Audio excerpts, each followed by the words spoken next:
The new frigate is the most expensive ship to upgrade in Skull and Bones, but if you build it like I'm about to show, then it's all worth it. This large ship can solo any world boss and kill them in really short time. I'm in world tier 2 and I can solo this level 16 Commander Zhang in less than a minute. You get insane levels of both tanky survivability and very high damage per second output. This frigate build is amazing in both PvE and PvP, so it's great for all players. Plus, it's so easy to use, so it works for both new and veteran players as well. Soon I'll show you how it can even solo level 19 Li Tian Ning in under 4 minutes. But firstly, let's jump straight into the build. This build focuses on damage output, as the fully upgraded frigate has such great built-in defensive perks such as grit and resolve that I didn't need to waste furniture on defense. As long as you remember to brace most enemy attacks, your damage mitigation is crazy good. For our weapons on both sides, we want Rahmas Legacy, and I've tested all torpedo weapons on this build and this is the clear winners. For the Ascension, I go with Firepower to boost that base damage, and this is the only damage multiplier needed on these weapons, trust me.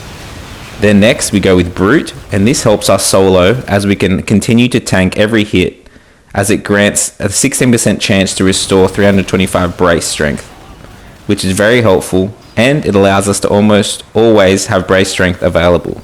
Lastly is Energize, and this allows 16% chance for hits to restore 5.9% stamina to the ship.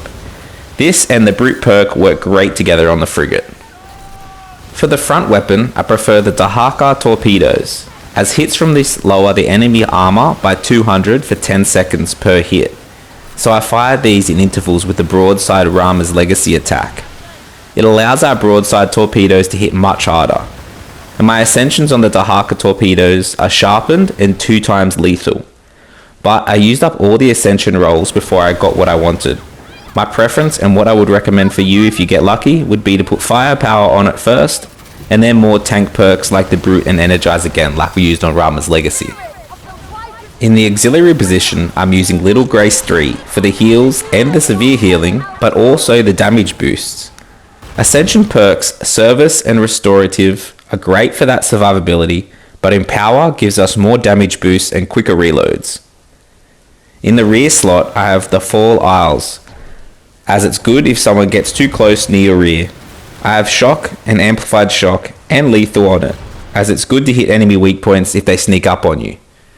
For the hull armour, I use Nocturnal Heart. This is great on this build, as we get 15% weapon damage boosts when we are above 75% health, which is fairly easy to do in the big tanky frigate. Now for the furniture pieces. In the major slot is Bilgefire Barrels.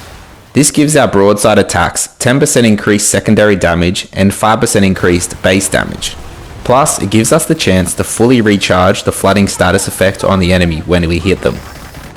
Up next is Ramrod Workshop. This decreases broadside weapon reload times by 7% and increases secondary damage dealt by broadside weapons by 7%, which is great for our torpedoes. And then in the third slot is Tuning Station.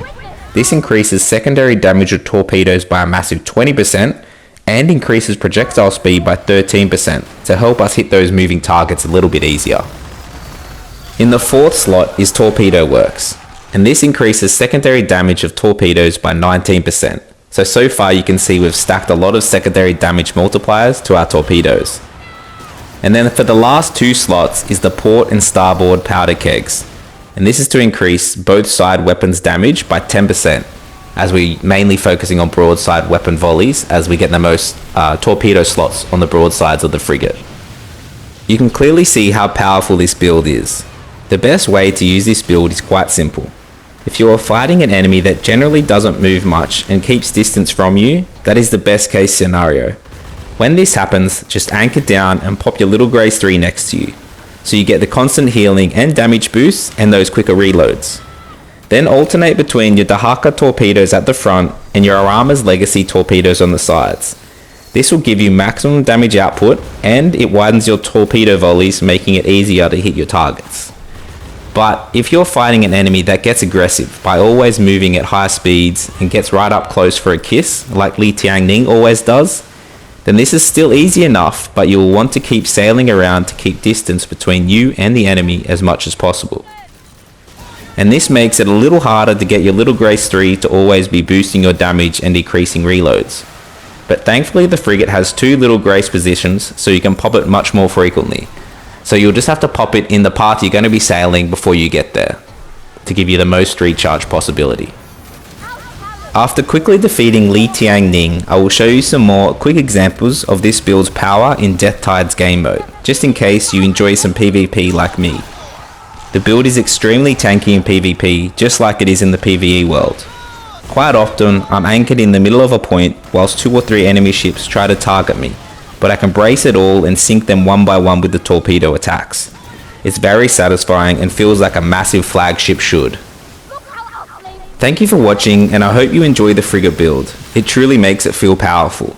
I have plenty more frigate builds and other ships to come, so make sure you're subscribed so you don't miss out.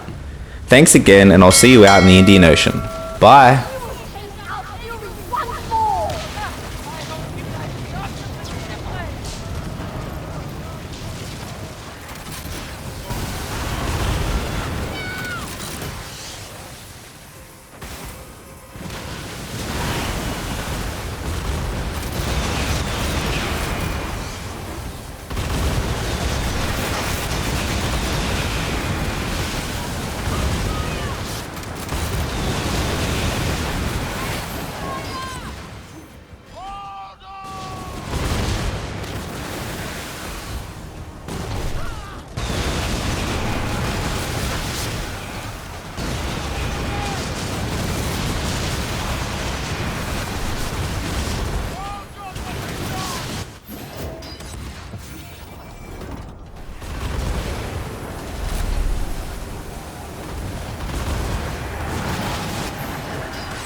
Taking a location!